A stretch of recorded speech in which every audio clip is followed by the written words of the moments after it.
Back to the news. Karnataka రాజకీయాల్లో అత్యంత నాటకీయ భావోద్వేగ పరిణామాలు చోటు చేసుకుంటున్నాయి. బెంగళూరులోని ముఖ్యమంత్రి నివాసంలో సిద్ధరామయ్య ఏర్పాటు చేసిన బ్రేక్ఫాస్ట్ మీటింగ్ ప్రస్తుతం రాజకీయ వర్గాల్లో హాట్ టాపిక్ గా మారింది. ఈ అల్పాహార విందుకు కాంగ్రెస్ ట్రబుల్ షూటర్ డీకే శివకుమార్తో పాటు మంత్రివర్గ సహచరులంతా హాజరయ్యారు. సీఎం పదవికి రాజీనామా చేయాలంటూ కాంగ్రెస్ అధిష్టానం తీసుకున్న నిర్ణయాన్ని సిద్ధరామయ్య ఈ సమావేశంలో మంత్రులకు అధికారికంగా వివరించారు.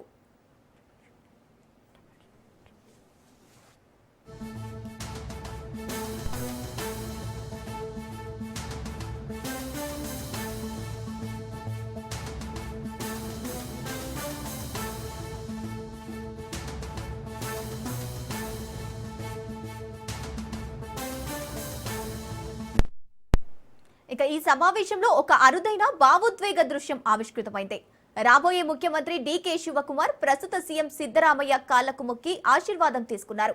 సిద్ధరామయ్య సైతం ఎంతో హుందాగా డీకే శివకుమార్ ను దగ్గరకు తీసుకుని భుజం తట్టి నిండు మనసుతో ఆశీర్వదించారు. ఈ పరిణామంతో అప్పటి వరకు తీవ్ర ఉత్కంఠగా ఉన్న సీఎం నివాసంలో ఒక్కసారిగా భావోద్వేగ వాతావరణం నెలకొంది. అధికారం చేతులు మారుతున్న ఇద్దరు అగ్రనేతల మధ్య ఉన్న బంధం క్రమశిక్షణ పార్టీ శ్రేణుల్లో కొత్త జోష్ నింపుతోంది. ఈ బ్రేక్ఫాస్ట్ మీటింగ్ ముగిసిన వెంటనే సిద్ధరామయ్య నేరుగా రాజ్ భవన్ కు వెళ్లి తన రాజీనామా లేఖను గవర్నర్ కు సమర్పించనున్నారు.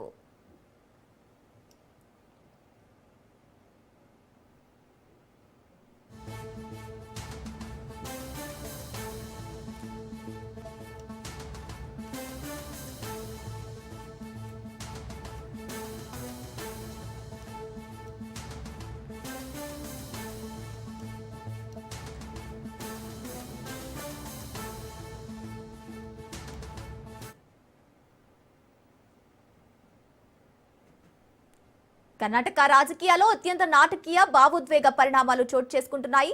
బెంగళూరులోని ముఖ్యమంత్రి నివాసంలో సిద్ధరామయ్య ఏర్పాటు చేసిన బ్రేక్ఫాస్ట్ మీటింగ్ ప్రస్తుత రాజకీయ వర్గాల్లో హాట్ టాపిక్ గా మారింది. ఇక ఇదే అంశానికి సంబంధించి పూర్తి డీటెయిల్స్ మా ప్రతినిధి రాజు లైవ్ ద్వారా అందిస్తారు. రాజు. ఎస్ గంగోత్రి, కర్ణాటకలో సీఎం మార్పుకు సంబంధించి ఊహాగానాలు ఏవైతే ఉన్నాయో వాటికి ఈరోజు ఫుల్ స్టాప్ పడే అవకాశం కనిపిస్తూ ఉంది. సీఎం సిద్ధరామయ్య నివాసంలో ఏర్పాటు చేసినటువంటి బ్రేక్ఫాస్ట్ మీటింగ్కు ఉప ముఖ్యమంత్రి డీకే శివకుమార్, అదేవిధంగా మంత్రులు, కొంతమంది సీనియర్ ఎమ్మెల్యేలు, ఎమ్మెల్సీలు కూడా ఈ యొక్క సమావేశానికి హాజరు కావడం జరిగింది. ఈ సమావేశంలో పలు కీలకమైనటువంటి కొన్ని దృశ్యాలు చోటు చేసుకున్నాయి. ముఖ్యంగా ఆయన సీఎంగా ఉన్నటువంటి సిద్ధరామయ్య తను రాజీనామా చేస్తున్నట్టుగా కూడా ఈ మీటింగ్లో ఆయన ప్రస్తావించడం జరిగింది. అదేవిధంగా తదుపరి సీఎంగా డీకే శివకుమార్ కాబోతున్నట్టుగా కూడా ఈ మీటింగ్లో ఉన్నటువంటి విజువల్ ద్వారా మనకు అర్థమవుతా ఉంది. డీకే శివకుమార్ సిద్ధరామయ్య దగ్గరకు వెళ్ళి ఆయనను ఆత్మీయంగా ఆలింగనం చేసుకున్నారు.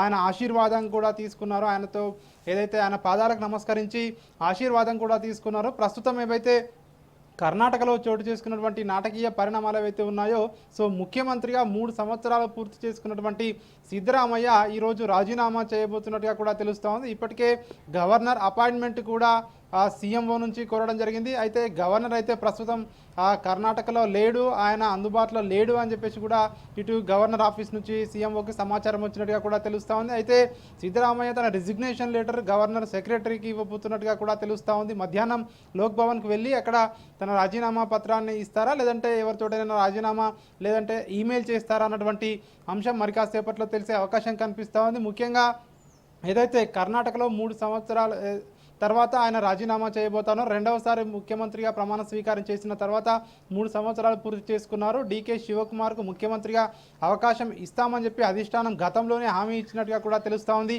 ఆ హామీ మేరకే అక్కడ ముఖ్యమంత్రి మార్పు జరుగుతున్నట్టుగా కూడా కర్ణాటక రాజకీయాల్లో మనకు సో ఇప్పుడున్నటువంటి పరిస్థితిని చూస్తే అర్థమవుతా ఉంది. అదేవిధంగా దీనికి సంబంధించి ఈరోజు రాత్రికి సిద్ధరామయ్య ఢిల్లీ బయలుదేరి వెళ్ళబోతా ఉన్నారు. ఢిల్లీలో సోనియా గాంధీ, రాహుల్ గాంధీ, ఇతర ఏఐసిసి పెద్దలను కలవబోతా ఉన్నారు. ఏదైతే తాను రాజీనామా చేసిన తర్వాత ఏర్పడబోయే నూతన ప్రభుత్వంలో తన మద్దతుదారులకు, తన అనుచరులకు, తన ఎవరైతే తన అభిమానులు ఉంటారో సో వారికి సముచిత స్థానం ప్రభుత్వంలో కల్పించాలని కోరే అవకాశం కనిపిస్తూ ఉంది. కేపీసీసీ పదవిని తమ మద్దతుదారులకే ఇవ్వాలని చెప్పేసి కూడా ఆ పార్టీ అధిష్టానాన్ని సిద్ధరామయ్య కోరే అవకాశం మనకు కనిపిస్తూ ఉంది. సో ఈరోజు ఆయన ప్రయాణానికి ఇప్పటికే ఒకవైపు బెంగళూరు ఎయిర్పోర్ట్ నుంచి ఏర్పాట్లు కూడా చేస్తున్నట్టుగా కూడా తెలుస్తూ ఉంది. మధ్యాహ్నం లోక్ భవన్కు సో వెళ్తారా లేదంటే ఈమెయిల్ చేస్తారా రెసిగ్నేషన్ లెటర్ అని చెప్పేసి కూడా తెలియాల్సి ఉంటుంది. ఒకవేళ ఈరోజు ఈమెయిల్ చేసిన తర్వాత గవర్నర్ అందుబాటులోకి వచ్చిన తర్వాత మళ్ళీ వెళ్ళి కలిసే అవకాశం అయితే మనకు కనిపిస్తూ ఉంది. రేపు సిఎల్పి సమావేశం ఉండే అవకాశం కనిపిస్తూ ఉంది. కర్ణాటక సిఎల్పి సమావేశంలో డీకే శివకుమార్ను సిఎల్పి నేతగా ఎన్నుకునే అవకాశం కనిపిస్తూ ఉంది. శనివారం లేదంటే ఆదివారం ఆయన ముఖ్యమంత్రిగా పదవి బాధ్యతలు చేపట్టే అవకాశం మనకు స్పష్టంగా కనిపిస్తూ ఉంది. అయితే ఈరోజు బ్రేక్ఫాస్ట్ మీటింగ్లో ఆయన రాజీనామా అంశాన్ని ప్రస్తావించగానే సో ఒక భావోద్వేగమైనటువంటి పరిస్థితి ఉంది అని చెప్పేసి కూడా అందులో ఉన్నటువంటి సిచ్యువేషన్ చూస్తే అర్థమవుతా ఉంది. ఎందుకంటే ఆయన రాజీనామా చేస్తున్నానని ప్రకటించిన తర్వాత ఒక్కసారిగా కూడా హాల్ అంతా సైలెంట్గా మారిపోయిందని చెప్పేసి కూడా తెలుస్తూ ఉంది. సో వెంటనే డీకే శివకుమార్ ఆయన దగ్గరకు చేరుకొని ఆయన ఆశీర్వాదం తీసుకొని ఆయనను ఆత్మీయంగా ఆలింగనం చేసుకున్నారు. సో తదుపరి ఏదైతే ముఖ్యమంత్రిగా డీకే శివకుమారే అవ్వబోతా ఉన్నారని చెప్పేసి కూడా ఇప్పటికే ఇండికేషన్స్ అయితే వస్తూ ఉన్నాయి. అయితే ఇంకా అధికారికంగా ఏఐసిసి ప్రకటించలేదు. సో తాజాగా ఉన్నటువంటి పరిస్థితులను చూస్తే మాత్రం డీకే శివకుమారే ముఖ్యమంత్రిగా పదవి ప్రమాణ స్వీకారం చేసే అవకాశాలు మనకు స్పష్టంగా కనిపిస్తూ ఉన్నాయి. ఇక సిద్ధరామయ్య విషయానికి వచ్చినట్టయితే ఆయన ఇప్పటికే రాజ్యసభ ఆఫర్ను అధిష్టానం ఇచ్చినా కూడా తిరస్కరించినట్టుగా కూడా తెలుస్తూ ఉంది. ఎందుకంటే జాతీయ రాజకీయాల్లోకి వెళ్ళే ఇంట్రెస్ట్ తనకు లేదు అని చెప్పేసి చెప్పినట్టుగా కూడా తెలుస్తూ ఉంది. ఒకవేళ వెళ్తే తనకు హిందీ సమస్య ఎక్కువగా ఉన్నట్టుగా కూడా సో ఇప్పటికే రాహుల్ గాంధీకి కూడా ఇదే అంశాన్ని సిద్ధరామయ్య చెప్పినట్టుగా కూడా తెలుస్తూ ఉంది. అదే ఈ నేపథ్యంలోనే ఈరోజు మధ్యాహ్నం వరకు కూడా చూసే అవకాశం ఉంది. మధ్యాహ్నం వరకు గవర్నర్ రాకుంటే సో ఖచ్చితంగా ఈరోజు సిద్ధరామయ్య రిజిగ్నేషన్ లెటర్ను లోక్ భవన్ పంపించి తర్వాత గవర్నర్ను కలిసే అవకాశం అయితే మనకు కనిపిస్తూ ఉంది. ప్రస్తుతం అయితే బ్రేక్ఫాస్ట్ మీటింగ్ అయితే కొనసాగుతూ ఉంది. Gangotri. Right, thank you Raju.